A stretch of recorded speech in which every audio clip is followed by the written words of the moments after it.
no están y para que lo puedan ver, siempre, bueno, qué sé yo, pienso en eso. No sé, pero igual no soy la única, está mi compañera ahí, así que también podemos preguntar, no me dejen hablar a mí sola, por favor.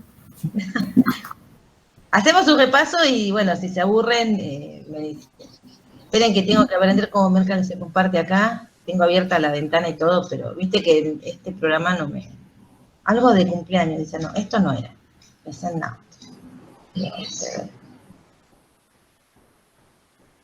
Acá.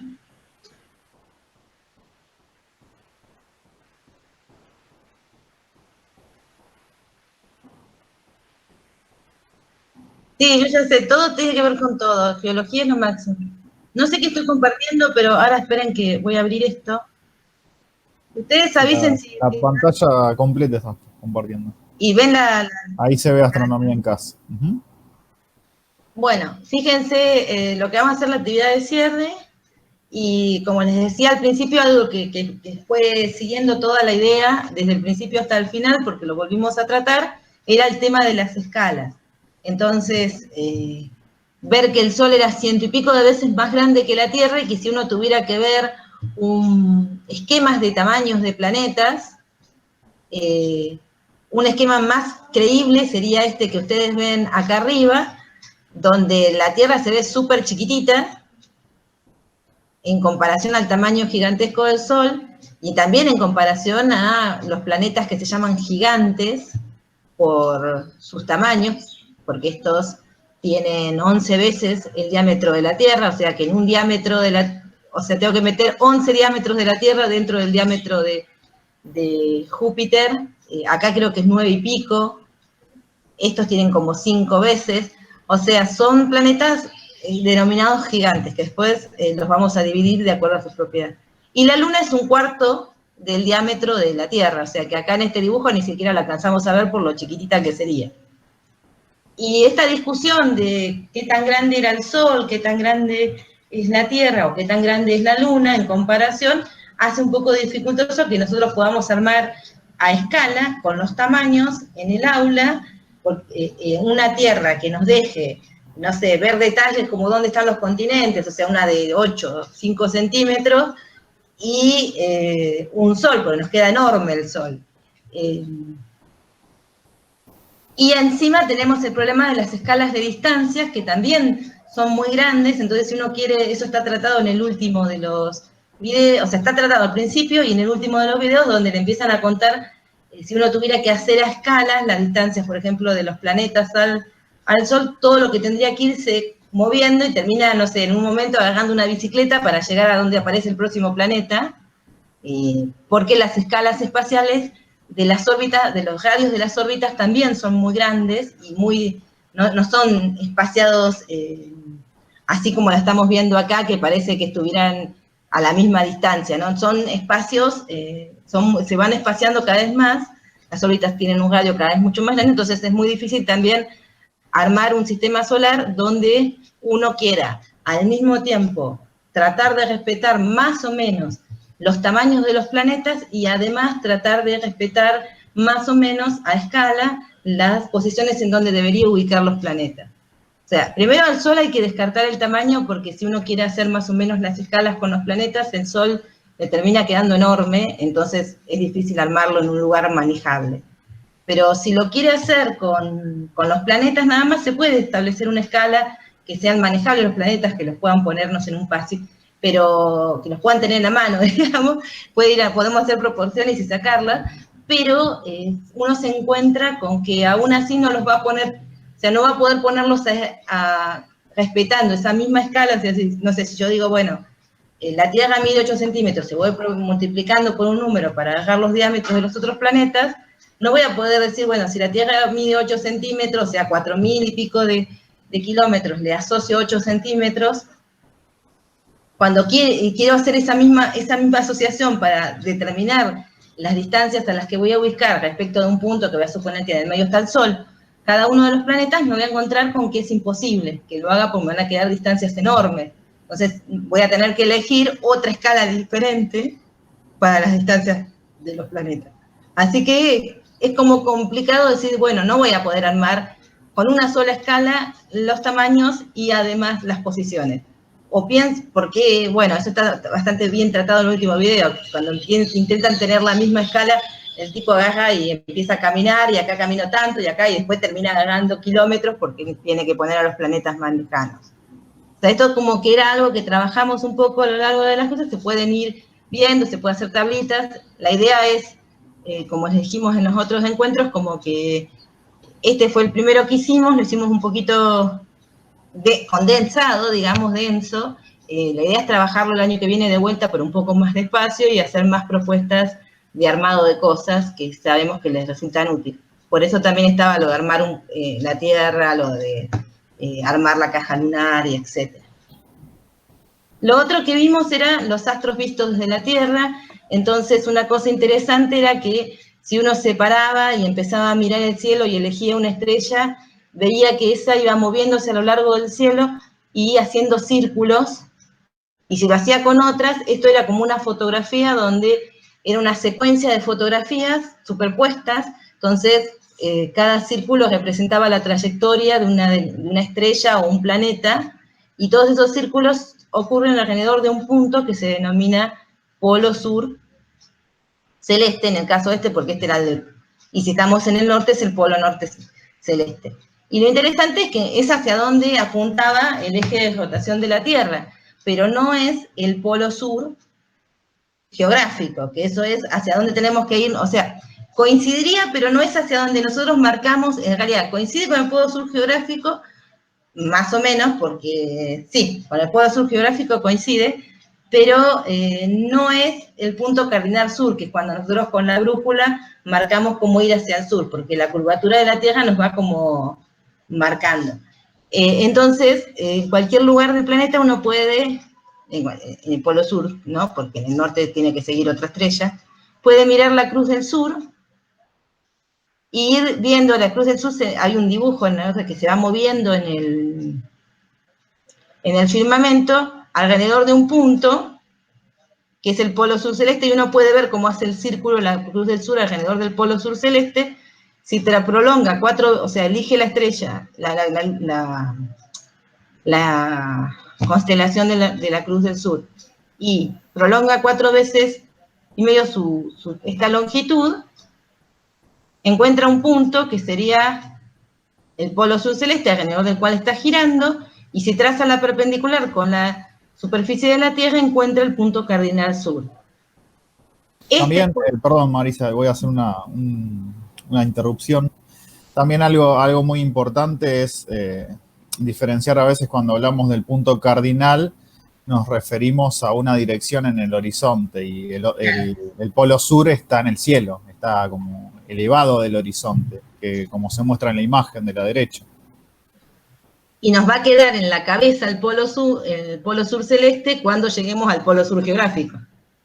O sea, esta distancia entre esta dirección cardinal y este punto se va a ir haciendo cada vez más chiquita a medida que nosotros caminemos no sé, nos vayamos hacia Tierra del Fuego.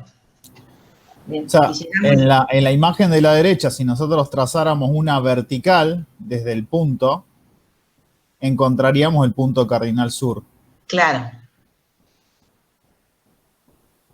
Y este dibujo le sirve había otro dibujo más que cuando lo quise pasar acá se veía mal, que mostraba las distintas posiciones de la cruz del sur a lo largo de la noche, y que todas giraban alrededor de un punto, entonces nos permitía a ustedes encontrar el polo sur, o sea, encontrando la cruz del sur, encontrar el polo sur celeste, y trazando la perpendicular, encontrar el punto cardinal sur. Ahora entiendo, porque una pavada, pero cuando yo tenía amigos scout, porque la vida nos lleva por otros lados, y me decían que yo no entendía, yo decía, pero ¿por qué tengo que tomar la distancia para encontrar el polo sur si vos me estás indicando con la cruz del sur dónde está? Ahora lo entendí, pero claro, ellos te decían, no, pero vos te estirás el brazo y hacia allá tenés no entendía nada yo. Ahora entiendo. El polo sur celeste, una cosa es el polo y otra cosa el punto cardinal. Claro, si vos llegás al polo sur geográfico, el polo sur celeste, que está en el cielo, como dijo Adrián, queda en tu cabeza. Claro. Pero si no, tenés que buscarlo así. Claro. Ahora sí. En el caso del hemisferio norte hay una estrella que creo que es la Osa Mayor, o la estrella, ¿cómo es? Tiene un nombre? Estrella polar, le dicen. Estrella polar le dicen, pero creo que es la Osa, que está en la constelación de la Osa Mayor. Que en realidad la estrella No polar recuerdo. va cambiando, ha cambiado a lo largo de los siglos, pero es una estrella que marca, que sería como ya está casi en el polo norte celeste. Celeste. Pero ellos igual tienen que hacer la línea de esa dirección perpendicular al horizonte para determinar el punto cardinal norte. O sea, no pueden ir hacia la estrella, digamos. Claro. Bueno, y después empezamos a hablar de esto de qué pasaba, ¿no? El punto de levante, de poniente, porque uno dice, el sol sale por el este y se esconde por el oeste, pero en las discusiones que tratamos de poner en juego, dijimos que en realidad no era tan así, ¿no? Que a veces salía por el oeste y se escondía por el oeste únicamente en primavera y en otoño. Pero es más, específicamente eso ocurría en los solsticios de primavera y otoño. Para solsticios, no sé, equinoccio. Sí, ya lo corregí, equinoccio. Y después iba corriendo y podía aparecer, por ejemplo, lo más lejos del este que podía aparecer, podía ser en el equinoccio de invierno o en el equinoccio de verano. Solsticios, perdón. Voy a estar tocada. La cuestión es que no sé, o sea, entonces era hacer una diferencia entre oriente y poniente y este y oeste. Porque el oriente y el poniente son los puntos de donde sale y se oculta el sol. Hablando de un movimiento aparente, del movimiento que uno ve parado sobre la Tierra. Entonces, que es un aparente porque no es el sol no es el que está girando alrededor de la Tierra, pero uno de la Tierra lo ve haciendo eso. Entonces, los puntos de donde sale y donde se oculta, visto desde la Tierra, son el oriente y poniente. Ahora, no coinciden con el este y el oeste exactamente, solamente en los equinoccios de primavera y otoño. Y entre esos dos se va corriendo hacia una u otra dirección a la medida que se va acercando a los solsticios. Y entonces, y esas cosas por ahí uno las tiene en la cabeza. Yo, por ejemplo, tengo claraboyas en mi casa. Bueno, estas cosas no, en realidad este dibujo que uno tiene acá.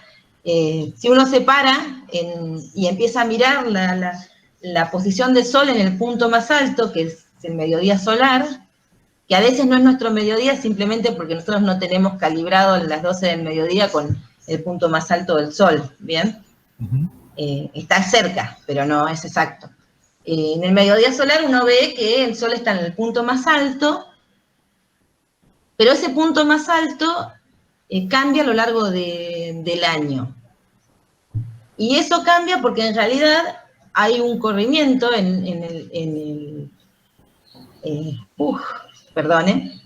el oriente y el poniente a lo largo del año, que es este corrimiento que les muestro en la foto. Entonces, cuando ustedes lo ven lo más perpendicular posible en sus cabezas, es decir, que visto en el dibujo, lo más perpendicular significa que si ustedes miran su sombra al mediodía solar o la sombra de un palito, la ven lo más chiquita posible, están en verano, y cuando lo ven, y el poniente está corrido hacia el sur, como muestra esto. En cambio, cuando lo ven lo más larga posible, están en invierno, y el oriente y el poniente están corridos hacia el norte. Y la sombra es lo más larga posible. Y esas cosas, esas sí se ven desde las casas. Si ustedes tienen una claraboya o prestan atención a lo largo del año las zonas que se iluminan de su patio cuando tienen... Se ve que hay cosas que en verano están todas iluminadas y en invierno hay regiones que se les junta moho porque se ilumina menos. El sol no da directamente. Y eso tiene que ver con este tipo de corrimiento en el oriente y poniente que lleva a que la posición más alta del sol en una época, o en verano o en invierno o en otoño, cambie.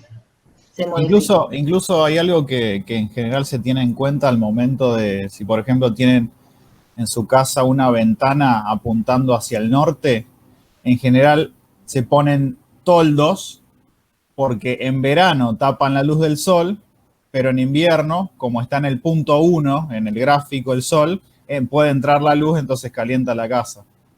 Eso también se tiene en cuenta, no sé si Claro, toda la gente lo tiene en cuenta, pero sí lo tienen en cuenta a veces. Incluso para la gente que se dedica a todo lo que es permacultura y armar las casas de barro, las orientan siempre de esa manera para tener ese beneficio también, luz y calor en momentos determinados del año que son necesarios. Sí, claro. Bien, buenísimo. Entonces, eso por ahí es...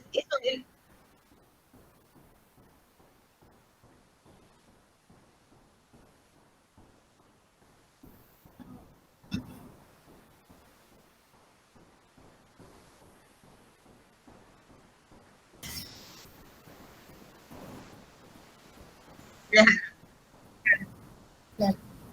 Tenemos que poner ventanas al norte.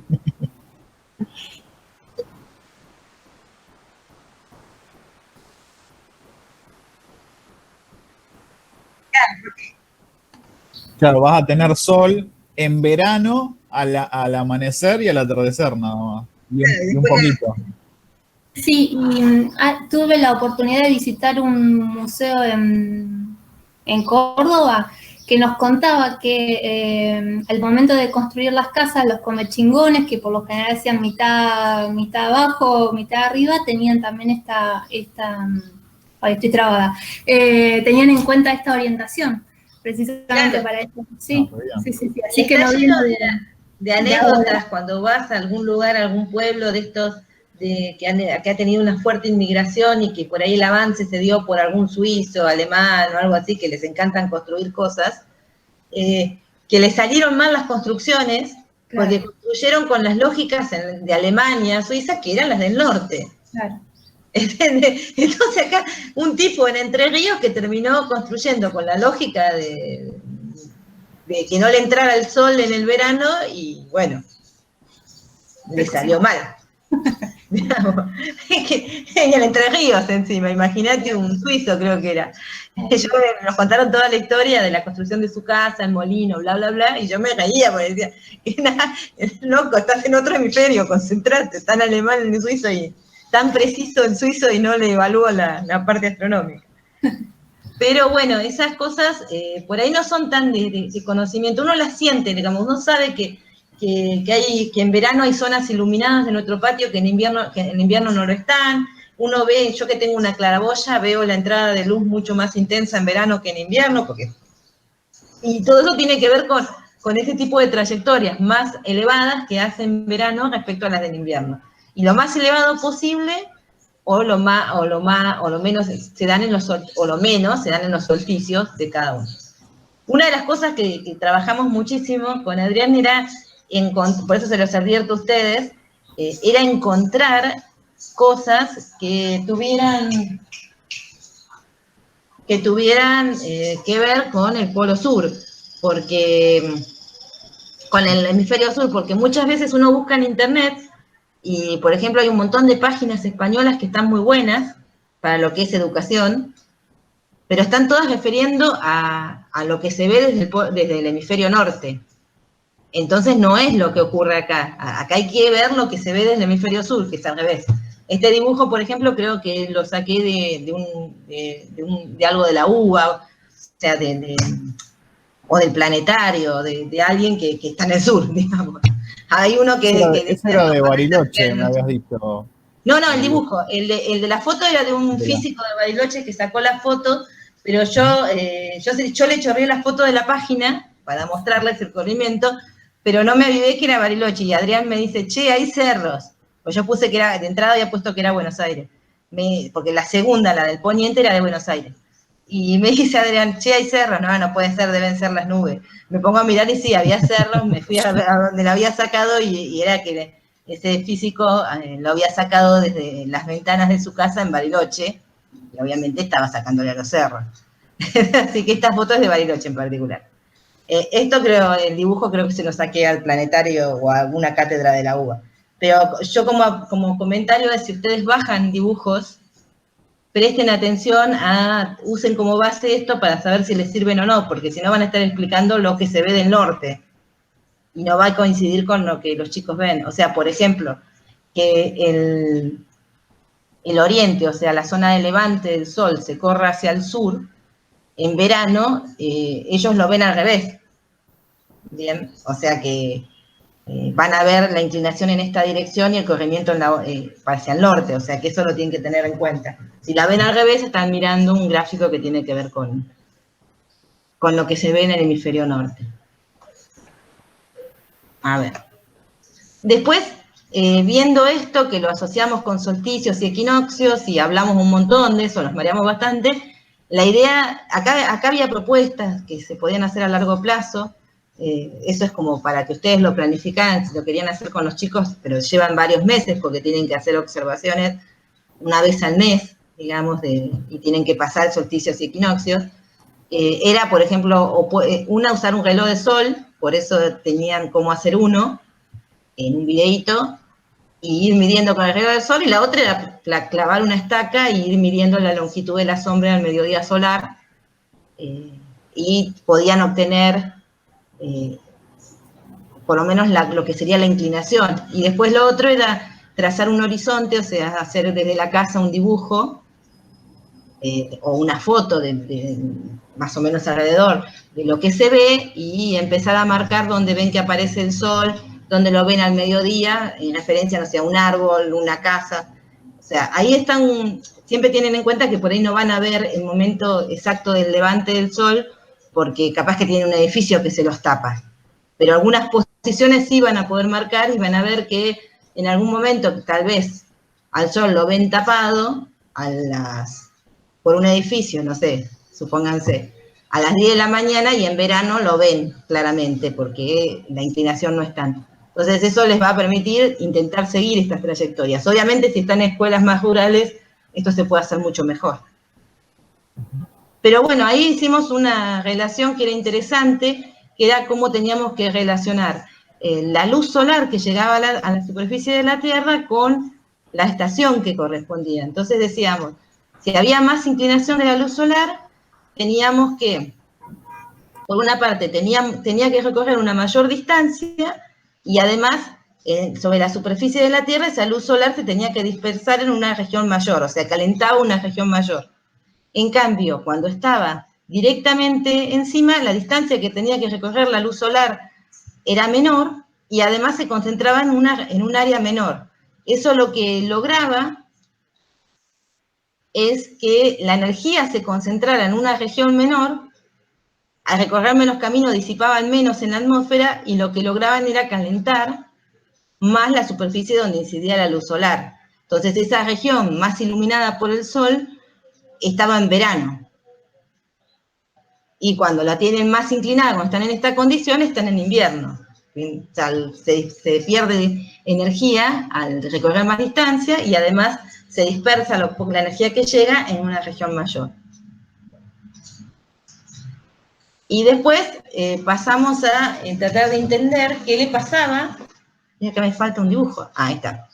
¿Qué le pasaba a la Tierra? O sea, dijimos, bueno, ya está, ya contamos todo lo que podemos ver desde la Tierra.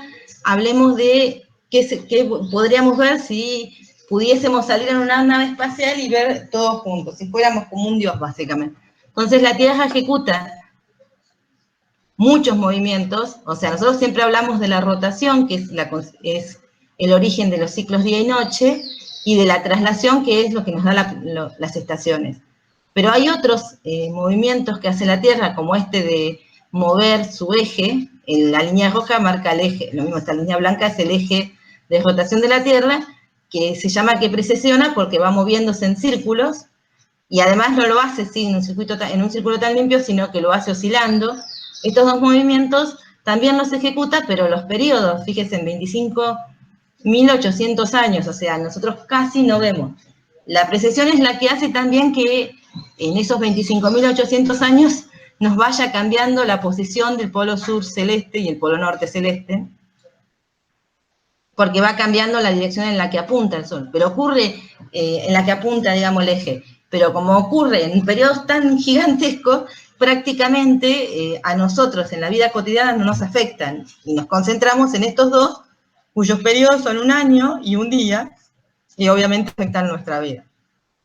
Y acá trabajamos bastante, lo que tratamos de contar con, este es el dibujo final de lo que hablábamos, de cómo de lo que hacía la Tierra, porque acá teníamos que ver varias cosas que suelen llevar a error. La primera es que es cierto, la Tierra sigue una órbita elíptica, o sea, elíptica sería algo, una circunferencia alargada, o sea, donde un diámetro es más grande que el otro, pero esa electricidad, que está medida por una magnitud que se llama excentricidad, es muy pequeña, o sea, es casi una circunferencia la órbita de la Tierra. Y además, lo que se dice es físicamente que los planetas se mueven en órbitas elípticas con el Sol en uno de los focos, que son 2 puntos especiales de la elipse, pero en realidad, como si la elipse se va haciendo cada vez más circular, los 2 focos se unen en un punto, eso estaba explicado, entonces el Sol termina en el medio. Entonces, ¿cuáles eran los problemas de los libros? Unos que intentaban, o sea, a veces dibujaban la elipse con el Sol en uno de los focos muy exagerada. Entonces, este dibujo, supónganse que fuera la elipse, les ponían el Sol acá. Esa no representa la órbita de la Tierra, porque la Tierra no tiene una órbita. A veces dibujaban la elipse y el Sol al medio. Esa está re mal, porque si la órbita fuera tan elíptica, el Sol no puede estar en el medio. Y a veces era un problema de perspectiva, porque, que creo que este también lo tiene, si no me equivoco, bueno, no tanto, que es que uno tendría que ver más chiquita la Tierra que tiene, más grande la Tierra que tiene al frente. ¿Por qué? Porque la órbita es circular, casi circular, con el Sol en su centro, y esto es un dibujo en perspectiva, o sea que uno tiene que ver, si la hace tan achatadita, que lo que está atrás se tiene que ver más chiquito que lo que está adelante. Algo que este dibujo lo estaría repitiendo, digamos, porque este está muy grande. Si eso fuera la verdad, entonces uno puede intentar explicar a partir de ahí qué ocurre en las estaciones con esto de que el Sol incida o no. Y ahí trabajamos un montón, porque aparecieron cosas como, por ejemplo, que mientras la Tierra se va moviendo en su órbita, hay momentos en los que, por su inclinación del eje, el Sol pega con más intensidad, o sea, incide perpendicularmente en el trópico de Capricornio, que es el trópico que nosotros tenemos. Y hay otros momentos, que está más cerca, el que pasa por Jujuy. Pero cuando está, entonces, el momento en el que está exactamente perpendicular al trópico de Capricornio, quiere decir que una persona parada en el trópico de Capricornio, a las 12 del mediodía solar, al mediodía solar, el Sol estaría exactamente sobre su cabeza y no proyectaría sombra. Ese es el solsticio de verano del hemisferio sur. Y obviamente en el hemisferio norte estaríamos en el solsticio de invierno, que es el momento en el que tenés más ángulo para el Sol. Cuando la Tierra sigue su movimiento, hay un momento en que los rayos del Sol inciden exactamente sobre el ecuador. Eso quiere decir que perpendicularmente sobre el ecuador. Entonces, si hay un ser humano parado en la línea del ecuador al mediodía solar, no proyecta sombra. Ahí es donde tienen la mayor energía calórica, la mayor radiación, ahí tienen el verano en el ecuador. Si se sigue moviendo, lo que pasó para el hemisferio sur va a pasar al hemisferio norte y el Sol va a incidir perpendicularmente al mediodía solar sobre la superficie de la Tierra, ahora en el trópico de Cáncer. Y si siguen, lo va a volver a hacer en el ecuador. Es decir, cuando empezamos todos les dijimos que hay que caracterizar la Tierra y nos preocupamos por los trópicos. Los trópicos, el ecuador y los polos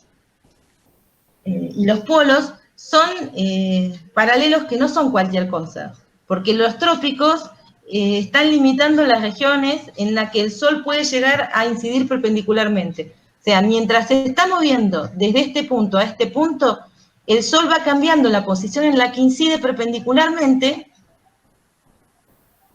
desde estar incidiendo en el trópico de Capricornio todas las latitudes hasta llegar a incidir perpendicularmente, o sea, inciden todos, pero perpendicularmente en el mediodía solar, en el Ecuador. Y cuando sigue, se va moviendo desde Ecuador, incidiendo perpendicularmente al mediodía solar, para incidir perpendicularmente en el trópico de Cáncer. Y después empieza a bajar. Uno dice baja, o sea, en realidad la Tierra se está moviendo y como no cambia la orientación de su eje, donde incide perpendicularmente tiene que ver con que el eje siempre está apuntando en la misma dirección y por eso uno ve el Sol incidiendo perpendicularmente en distintas posiciones. O sea, los trópicos limitan las regiones en donde tenemos la oportunidad de en algún momento del año no ver nuestra sombra.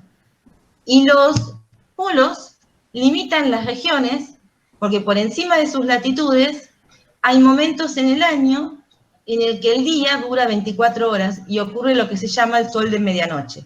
Es decir, el sol amanece, llega a la noche, sube, empieza a bajar, se amanece, sube, comienza a bajar como si se fuera a ocultar en el horizonte y vuelve a levantarse. Es el sol de medianoche. O sea, nunca se oculta. Y esa es la cantidad de días en las que pueden tener un sol a la medianoche, o sea, que el día dure 24 horas, va variando conforme en el polo, círculos polares. Círculos polares. No, en los círculos polares eso ocurre un día solo en el año, que es en los solsticios, que correspondan, ¿no? Si están en el solsticio de verano, que corresponda a cada hemisferio, o sea, si miran el círculo polar antártico, va a ocurrir entre el 21 y el 23, porque los solsticios no necesariamente caen el 21.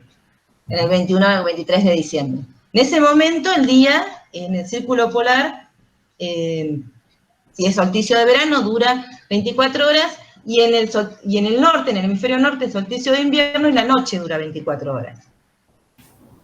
Cuando salimos de los solsticios, o sea, eso ocurre en el círculo polar y en todo hasta llegar al polo sur. Ahora, cuando pasamos un día más, ya el círculo polar, pasamos un día después del solsticio, ya el círculo polar no le dura 24 horas el día, le dura un poquito menos, pero en la latitud de al lado todavía dura 24 horas. Pasan 2 o 3 días, la latitud de al lado tiene menos duración del día, pero todavía hay latitudes en las que ocurre.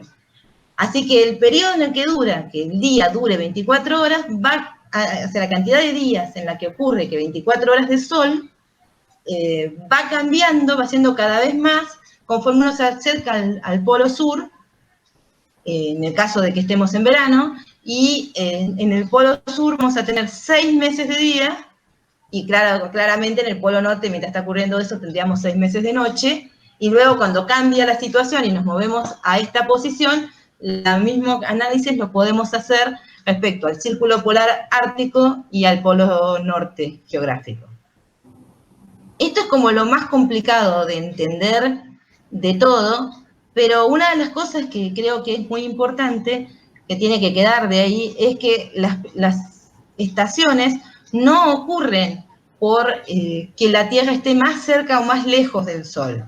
Las estaciones... Sí, por ahí, perdón, Mónica, justo quería decir una cosa. Por ahí, lo que es... Uy, estoy escuchando mi propia voz. ¿Podés apagar el audio? Hola. Ahí está. Sí. Por ahí, algo que siempre sucede es que se relaciona las estaciones con la cercanía al Sol. ¿Por qué la cercanía? Porque ya desde los libros de texto nos dicen que la órbita elíptica y que el Sol está en uno de los focos y que cuando miramos la imagen, lo que vemos es que en algún momento se encuentra la Tierra mucho más cerca del Sol que en otro momento. Entonces decimos, uy, entonces cuando está más cerca es verano y cuando está más lejos es invierno. Entonces, eso es lo que a veces es muy común razonar de esa manera.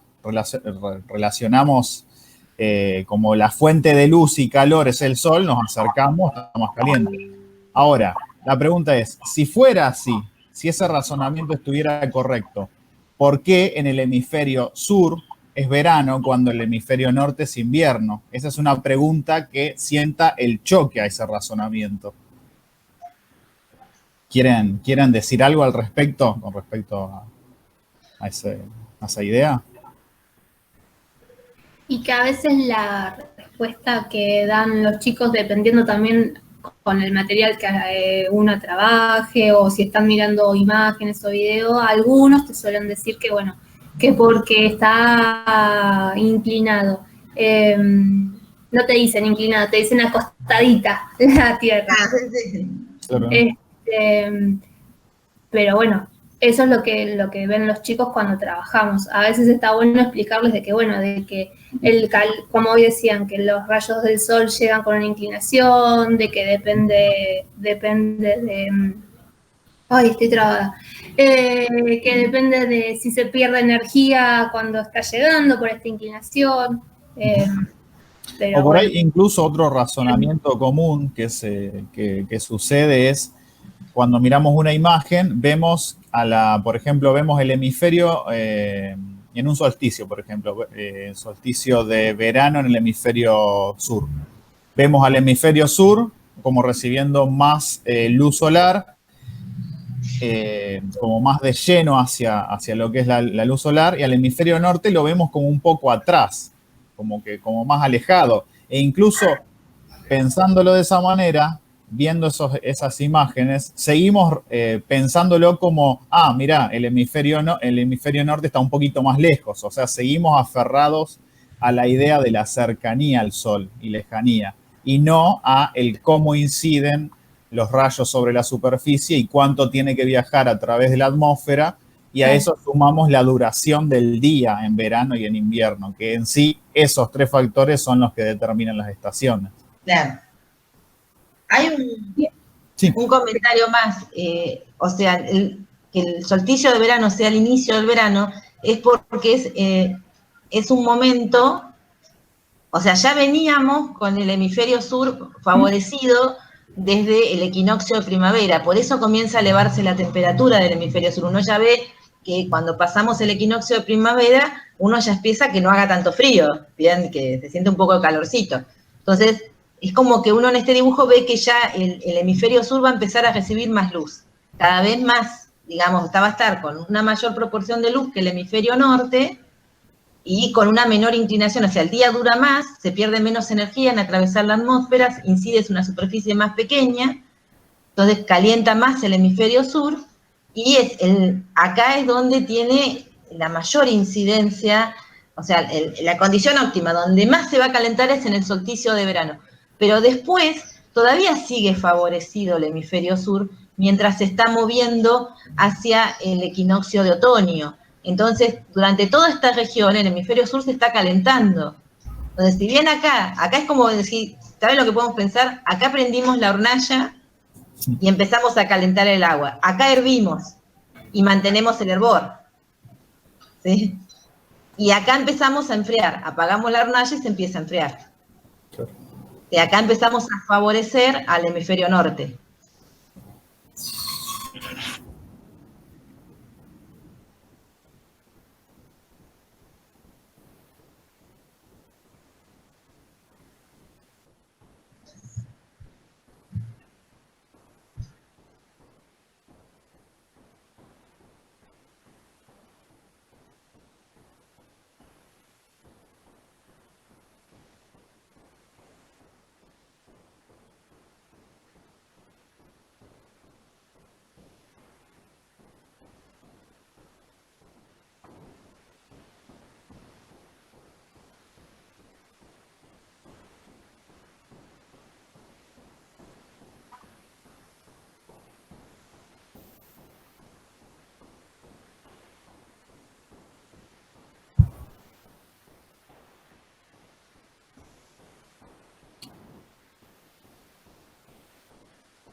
Sí, también lo que se suele ser, que por ahí es una experiencia cotidiana, es que si viajás, por ejemplo, de Argentina a la cordillera, por ejemplo, a Bariloche, algún lugar así, y ves que el día que viajaste, no sé, acá se anochecía a las 7:30, por decir un horario, y ibas allá y anochece a las 8:30.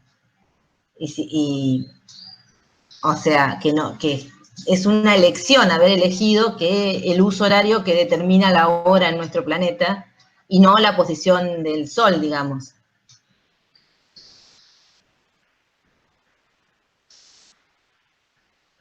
¿Seguimos o quieren que aclaremos algo?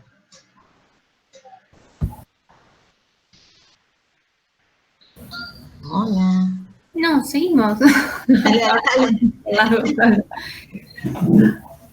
Bueno, la otra cosa que vimos, siguiendo con la idea de los astros vistos desde la Tierra, era cómo vemos la Luna. Bien, entonces uno la ve desde la Tierra y ve como que pareciera que cambiara